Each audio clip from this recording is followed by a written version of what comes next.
Hi, everyone. Thank you for being here today. In November of last year, we committed to refocusing the healthcare system. And today I stand here to share that we are taking the next step in achieving this goal of an improved healthcare system for Albertans. This afternoon, I will be tabling Bill 22, the Health Statutes Amendment Act. Our province is in the midst of a transformative journey toward building a healthcare system that will not only meet the needs of Albertans today, but also pave the way for future generations to thrive. Through the Health Statutes Amendment Act, we are poised to usher in an era of efficiency, accessibility, and patient-centered care. The amendments proposed in this Act are not just bureaucratic changes. They represent a fundamental shift in how we approach healthcare in Alberta. By updating legislation to enable better governance and oversight of healthcare, we are laying the foundation for a stronger, unified provincial healthcare delivery system. So this system will be organized around 4 priority sectors: primary care, acute care, continuing care, and mental health and addiction. Central to these amendments is the creation of the 4 new provincial health agencies responsible for each of these sectors. So these agencies will be responsible for delivering integrated health services, ensuring that Albertans receive timely access to care regardless of where they live. So through clear identification of roles and responsibilities, we will streamline operations, enhance accountability, and improve transparency within our healthcare system. So this will lead to improved patient care and better support for frontline healthcare workers who will work in organizations that focus on their expertise. The legislative changes will also support the transition of staff from Alberta Health Services to the new provincial health organizations. Ensuring stability is key throughout this transition. There will be no job losses for staff who transition into the new organizations, and every effort is being made to ensure that there are no interruptions to patient care or employment. Unionized employees within Alberta Health Services who are transferred to the new provincial health agencies will have their collective agreements and bargaining processes move with them. In fact, these collective agreements and processes are being confirmed through legislation to continue to apply in the same way to employees under their new employer as they do under AHS. I want healthcare workers to know we are here to support them through this whole transition and beyond it, as we utilize their expertise to shape a healthcare system that better supports them and the patients that they care for. The vision for this refocus system is ambitious yet attainable. It is a system where every Albertan has access to a primary care provider, where acute care is swift and efficient, where continuing care options are equitable and comprehensive, and where mental health and addiction services are integrated into the fabric of care. This is the future we are working towards, a future where healthcare actually works for Albertans. Achieving this vision requires more than just legislative changes. It requires collaboration, innovation, and a commitment to excellence. The Health Statutes Amendment Act will foster a culture of collaboration and integration within our healthcare system by providing the structure that supports its success. This will help further empower frontline workers and regional partners to drive change at the local level. Enhanced government oversight will ensure that resources are directed where they are needed most, on the front lines, improving patient care and supporting our healthcare professionals. Assuming the Health Statutes Amendment Act passes, the bill will take effect in June, marking a significant milestone in our pursuit of better healthcare outcomes. Recovery Alberta, the Mental Health and Addiction Provincial Health Agency, is set to be operational this summer, with the primary care, acute care, and continuing care provincial health authorities to follow in the fall of 2024. Each of these agencies will play a crucial role in realizing our vision for a healthier Alberta. The primary care agency will ensure that every Albertan has access to a family physician or nurse practitioner, while the acute care agency will work to reduce wait times and enhance access to care, particularly in rural communities. The continuing care agency will focus on equitable access to services and the expansion of continuing care options, while Recovery Alberta will provide comprehensive mental health and addiction services across our province.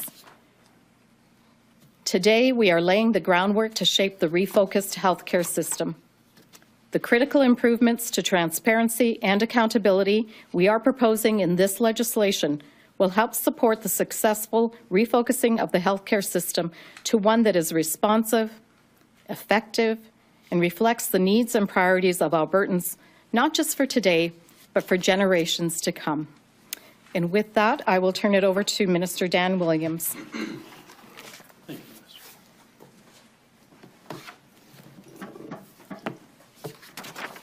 Well, good morning, or good afternoon, everyone. Very nice to see you here, and thank you, Minister, for the work you're doing. I'm very pleased to be here to support Minister LaGrange in this bill, Bill 22, that we're introducing.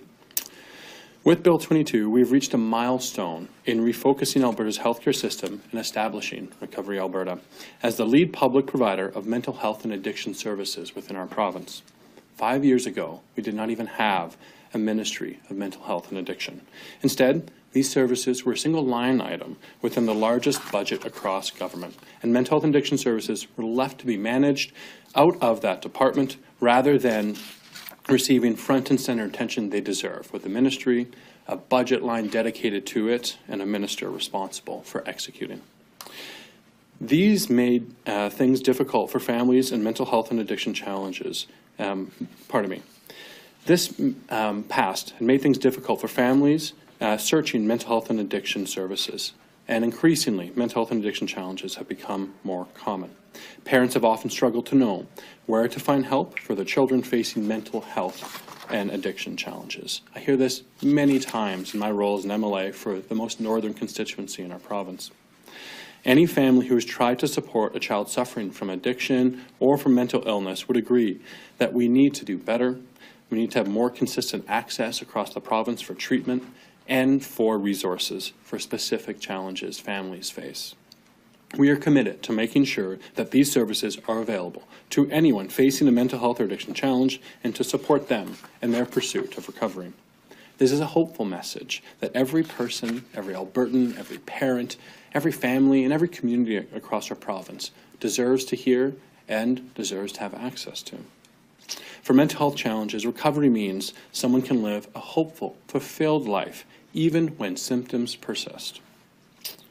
A recovery from addiction is helping somebody stop or reduce the use of drugs, supporting them as they rebuild their lives to reconnect with their family, their community, and their culture.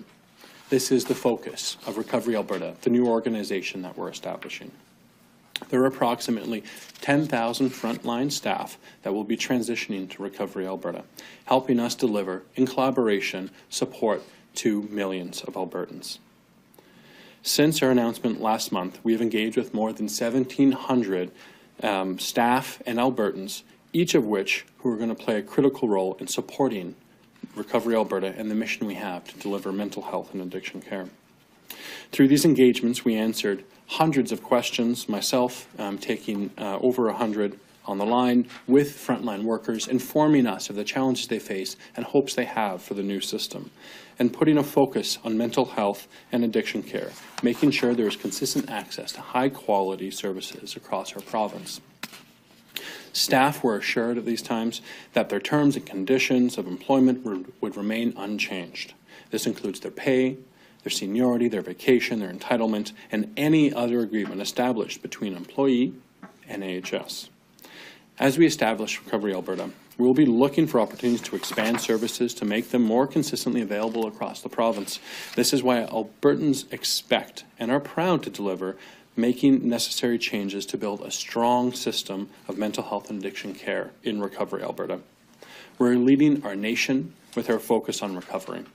We're also supporting prevention and intervention as focuses in the Alberta recovery model. These are the announcements and policies that make a difference in Albertans' lives, and to help reunite and rebuild families who have suffered from challenges, from illnesses, from disease, whether it be a mental health or addiction. We know that every single Albertan deserves the opportunity to pursue recovery. And with that, I'll turn it over to our press secretary to lead us in questions. All right, thanks folks. As I noted, we're a little tight on time, so if we could please keep it to one question and one follow-up, and please state your name and outlet for the record. If you're here in person, raise your hand, and I'll try and go with who I saw first, and that would be Jonathan. Go ahead. Okay. Jonathan Bradley, Western Standard. So in the Health Statutes Amendment Act, there's a section for an oversight minister and then a section minister. Why did you feel compelled to do that? Well, because right now I am the oversight minister, and then as we develop, particularly we're looking at mental health and addictions right now. I'll give you the example. We have a sector minister. So the individual will be able, the minister will be able to really drill down and focus all of their energies on ensuring that that sector is delivering on the priorities of that sector. Okay, and you mentioned that the 3 other organizations are going to be beginning operations in the fall. What steps remain for them to become operational? Well, many steps have to take part, and the first step is the legislation that we're passing, or going to pass. I'm hoping to pass with Bill 22. This enabling legislation really allows us to set up those organizations in their priority areas of acute care, mental health and addictions, primary care, and continuing care, and then we will make sure that all of the steps that we need to set them up effectively will be followed. Thank you. I saw Michelle next. Sorry, excuse me. The system is suffering from a shortage of healthcare workers, including physicians and nurses. So how will these proposed changes actually remedy that situation and bring people to Alberta to work and help Albertans? Well, running an efficient organization, making sure that the whole health care system is efficient, will obviously relieve stressors on the front lines. We continue to go through with our workforce strategies that we're implementing, you know, whether it's the nurse practitioner program that we just made recent announcements on, and I'm happy to say that for the 50 positions that are available for nurse practitioners to function autonomously, that we've already seen 63 applications. We've had approximately 1,000 nurses apply for the 50 spots at the U of A for the nurse practitioner program. We've hired and brought in approximately, I think we're over 4,700 nurses just within the last 9 months that I've been in office, and that I know that we've also that we're continuing to attract and retain physicians, and particularly on the attraction side. We've had over 500 physicians, of which 215 are family physicians. So it will continue to be a priority to make sure that we have the workforce. But when a workforce is actually seeing results, when they're happy in their jobs, when we've refocused to the front lines, we know that we will be better able to retain them. There will be less overtime and illness and sickness, and we also know that we'll be able to attract other from other provinces and other areas to our province. Sure, absolutely. It's a good question, and I can tell you, practically speaking, my conversations with healthcare professionals, they don't do the work they do for the money. They feel like they have a vocation where they are called to help heal individuals who are suffering. After we announced Recovery Alberta, that same weekend, we saw hundreds of individuals asking where they could apply. The culture that we want to create around recovery as a hopeful opportunity for people is already having a practical impact. And that starts with the announcement before we even come to the point of establishing the corporation and the standing up in June and July. So we see already there's an interest from across the country of healthcare professionals, and we had, you know, doctors, nurses, all the way down to healthcare aides and recovery coaches saying, "Can I be involved?" So there are consequences to the way that you frame and build out your organizations, and we're hoping that this is going to be a collaborative one. Great points, Minister Williams. And I would also add that we've had numerous engagements across this province, over 65, with over 3,000 people attending.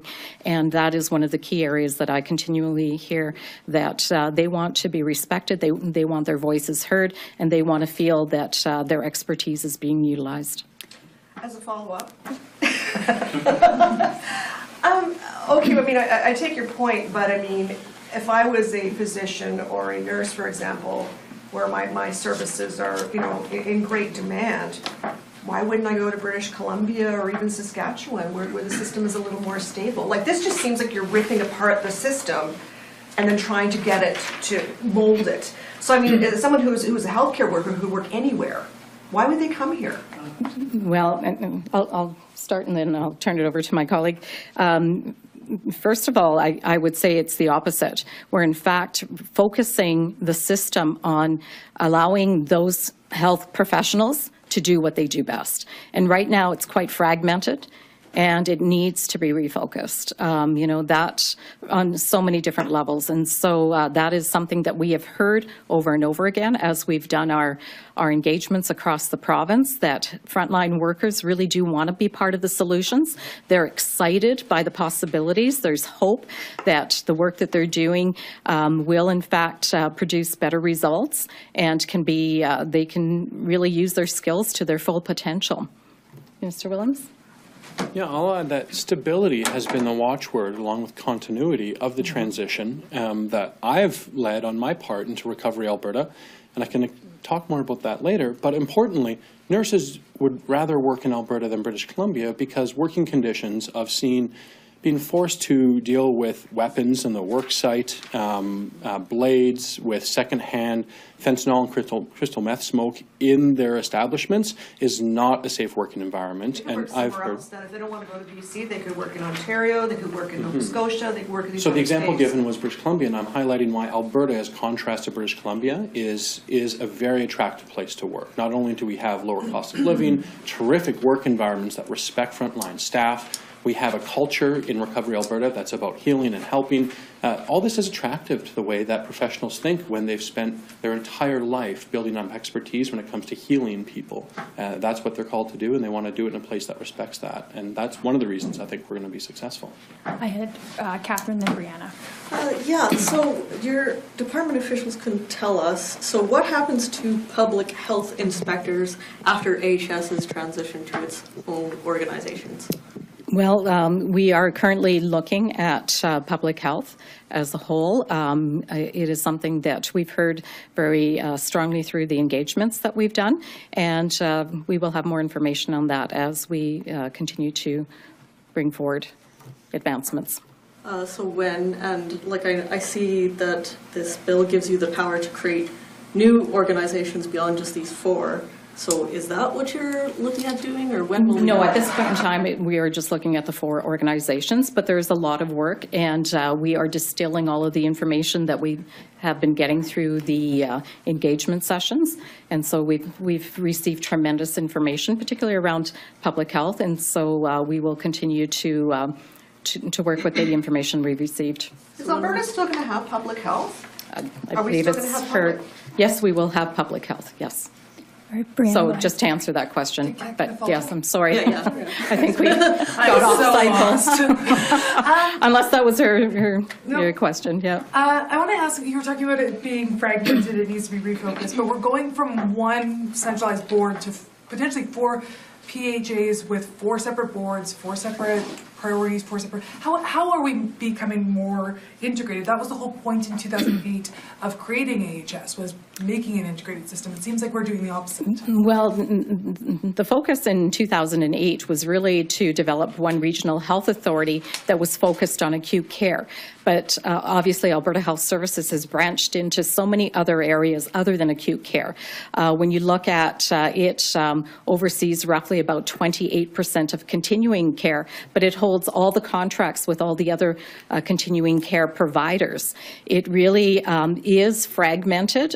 You know, Alberta Health Services dabbles in primary care. It runs a few clinics, etc. but holds contracts with others. And it's just very disjointed. There is not a clear accountability structure. One of my first questions was, what is the financial health of every hospital in this province?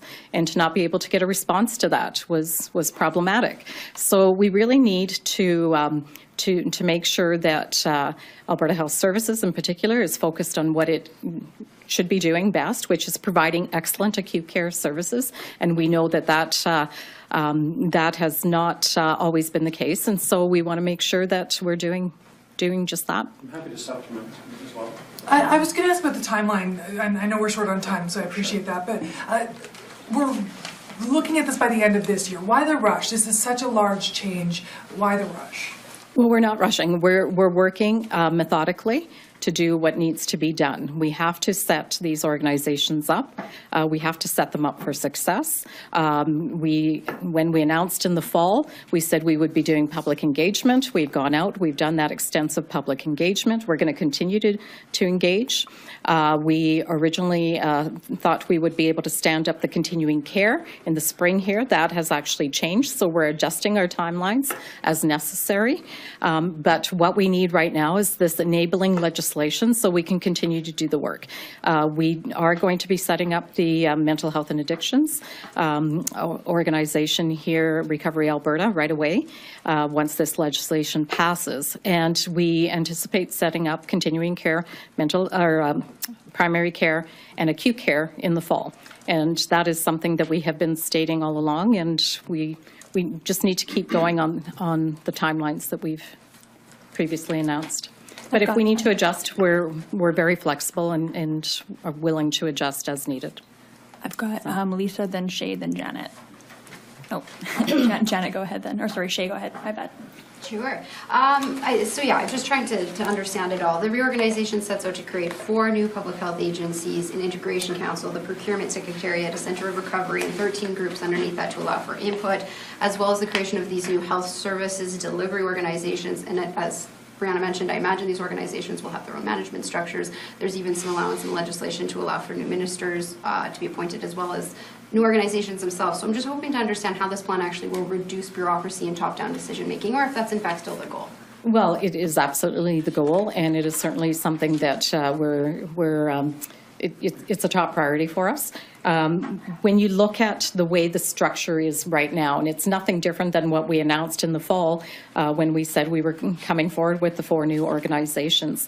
Currently, the structure is all under Alberta Health Services, and this really teases out those individuals that are providing those services within Alberta Health Services and looking to put them in organizations so that they can focus their efforts in a more concerted area. Just as a follow-up, I know there will be questions about allowing these public health agencies to enter into new agreements with entities in the healthcare system. Can you clarify if there's any flexibility for those entities to be private, or how you'll be defining those?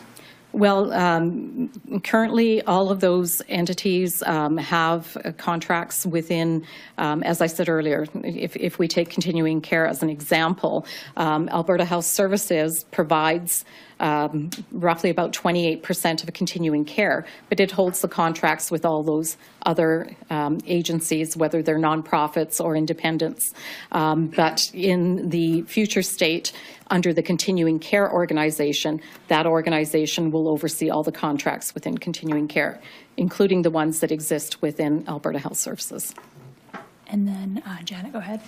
Okay, so the Labour folks seem to disagree with this government's interpretation that you can do a lift and shift of several thousand employees into a new organization without modifying collective agreements. So what happens to this plan and the timeline for the plan if the Labour Board rules in favor of United Nurses of Alberta and says, yes, this was an unfair labour practice for you, the minister, to tell these people you're moving to a new boss? Well, my understanding is, and first of all, just to kind of step back a bit, the government of Alberta is the employer, technically, even though they may be residing within Alberta Health Services right now, it is the government of Alberta that is the employer. My understanding from all of the legal analysis that we've had done, and even comparing it to what happened in 2008 when Alberta Alberta Health Services was first stood up, that in fact what we are putting forward in legislation will indeed do what we need it to do. I also just wanted to touch on what you had just mentioned. Oh, sorry, no, I've lost my train of thought. What happens if a worker refuses to transfer to the new agency? Well, there's always that opportunity for individuals to exercise their rights under the collective agreement, and if they choose not to go to a new agency, then there are provisions in place, and that will be a conversation with their current employer. Like, would they lose their job? It's like, oh, you won't move, your job moved, so you're out of a job? Well, that can be determined by, there will have to be a conversation, because I don't want to get into specifics when, hypotheticals at this point in time. There'd have to be, it would depend on the position, it would depend on the agency, it would depend on if there's the ability to have that person transition within another area within the current organization that they're in. So, very hypothetical. Thank you. Marc-Antoine Lorenzo, Canada. So, the average wait time to have a consultation with a specialist, according to Fraser Institute, is 16.4 weeks. Then, from the consultation with a specialist to the point at which the patient receives treatment is 17.2 weeks. So my question is, at this point in the reform, I'm sure you've done the work, but what's your estimate of the waiting time at the end of the reform? Because you're doing it to improve the situation. So what the situation would look like, what can you tell Albertans at the end? Well, I want every individual who is diagnosed to receive their treatment within the allocated clinical time frames that are put out there. That is the ideal, and that's what we're striving for, is the ideal. And in fact, hopefully we can surpass the ideal. So you want to, but you don't have an estimate? Well, I can't just share right now, what our target date is. We are, in fact, working towards that ideal, and the sooner we can get there, the better. I prefer to, over-deliver and underestimate, the time frames. Darcy Rob, Kansas City News.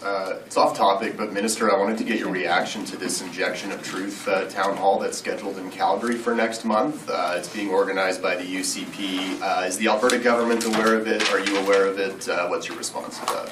Well, I've come to know that it is a constituency association that has put this together. I'm not going to be there, and and it was not put together by myself. I'm very focused on delivering excellent health care to all Albertans, and that is my focus. Just as a follow-up, there's a stat on the website saying that child deaths in Alberta have increased 350% since 2020. They're implying it's due to the COVID vaccine. Where does that stat come from? Just because it is coming from UCP organizers, and do you believe that's You would have to ask them where it comes from. That is not data that I've seen. All right, thanks. We're going to go over to the phone. So, operator, if you could please put through the first caller. Don Brace, Calgary Herald. I always make the point, and never forget that. Just do it again. Hi, John. I'm sorry, we're not hearing you. Hello. Hello there. Hi. Did you give me a question? I did not hear your question. I don't think anyone in the room heard your question. I was out of the room complaining about not getting my question. I was going to ask you, Minister, you're sort of we've got the one ring that rules them all. How is this going to work? You're going to be the boss of all the other 4 agency heads who are, as I understand, will also be full ministers. And I guess that can be a recipe for division and competition or collaboration. How do you assure it's the latter, and how do those power lines work? Well, I'll be the oversight minister for health, because we want to make sure that we have an integrated healthcare system where we do not end up with silos, and that is very, very important to me.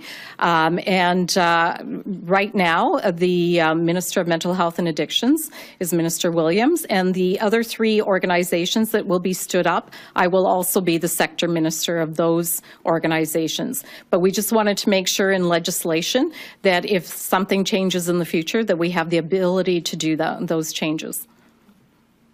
So you are, though, going to, in the fall, create those three new agencies with names that we haven't heard yet and ministers we don't know yet. That is going to happen in the fall. That's not to say that those other organizations will have a different sector minister than the oversight minister. Right now, the oversight minister and the sector minister can be one and the same. And when those areas like continuing care, primary care, and acute care are stood up, they will have CEOs, but the rest will be determined. I'm just going to supplement quickly. Don, this isn't a foreign arrangement. Government all the time with the designation regs in cabinet allocates certain parts of legislation to be have authority over it by different ministers. For example, the current act, Minister LaGrange and I both share authority over Section 8, for example. We work collaboratively as one government. This is not going to cause a rift. In fact, this is an opportunity for collaboration to make sure that we're not missing anything and every minister is at the table. What we're doing is formalizing it in this legislation. Thank you, Minister Williams. And really it is about creating those authentic wraparound services and putting the patient at the center of the care. All right, operator, could you please put through our next caller? Jacqueline Carmichael, Edmonton Journal. Thank you. Can you hear me? Yes. Okay, great. So if I was looking at your work chart, we have, I'm going to, I hear an echo. Do you guys hear an echo? A little bit, yes. We can hear you. But okay. We can hear you. All right. Okay, so I'll go on here. Okay, so the Premier oversees the Health Minister. The Health Minister oversees acute care, primary care, and continuing care. And where does the Alberta Chief Health Officer fit in on the org chart? Well, the Chief Medical Officer of Health resides under Alberta Health, which is in my ministry currently. Yep.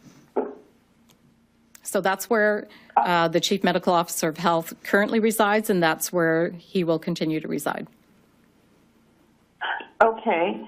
Under the Progressive Conservative and the NDP government, the official opposition had embargo privileges. This stopped in 2019. Why the secrecy? I'm not sure what your question is. Can you please expand on it? Yes. Why doesn't the official opposition have embargo privileges and access to the embargoed material and these briefings? They are actually getting their own technical embargoed briefing as we speak, or very shortly. Yep. Before the legislation comes out, they will have had their own technical briefing, because as you can see, it's a very complex piece of legislation, and we wanted to make sure that we could answer all their questions, and they too are embargoed until it is tabled. All right, thank you. I think that's all the time we had for today. So thanks, folks. Thanks for coming out. Thanks, everyone.